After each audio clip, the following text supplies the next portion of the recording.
Ai. Bubu.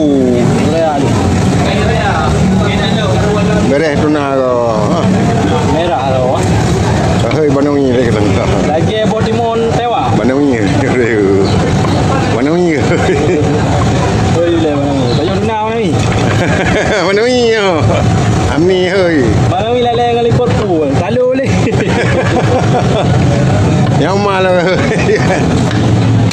Kalau hai uman udah.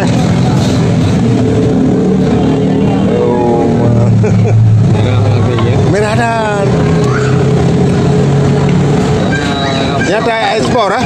Oh, ada kirim-kirim luar. Ya. Nyata je sang ah. Nawak kayu.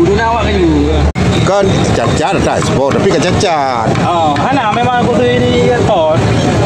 Di mana lah? Mau kilo aku cok. Ha. Memang aku tu yang juga aku cok leh kilo.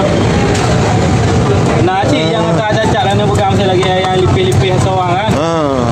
Kalau hanya dia pakai Kan ada ekspor tapi kan cacat. mana cacat? Mana? Yang kau dari gudang. Kan biasa ibu blower nah. Yang ni upload ni saya belum dah. Ya betul. Malam menteri ngawak dalam tadi kan. Lebih barang lagi ya. Kan dia beli ikan ni ibu blower malah ibi ni aku je. Oh, yo balang kan. Sejak orang tu kena hanai jual juga. Ha.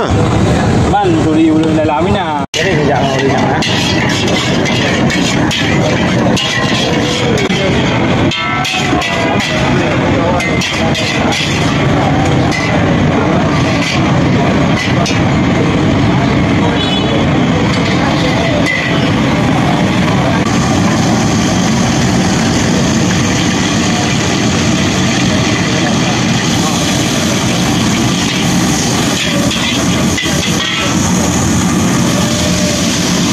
Rumah merah dam ni.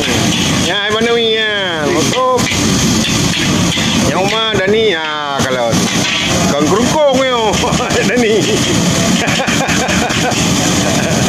Okey, mi kerukung. Oh pegang kompor dek kan. Kayak mimpi. Wujud pada yang kerukung. Tak apalah.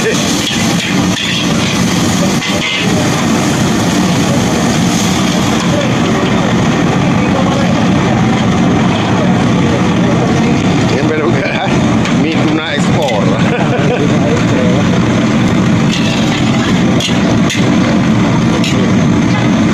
Oh, yang tak ekspor ni.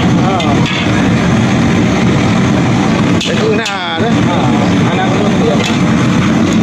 Anak tak belum dia. Arubah ah. Anak berubah. Biasa aja memang kurang tapi yang itu. Ibu dah.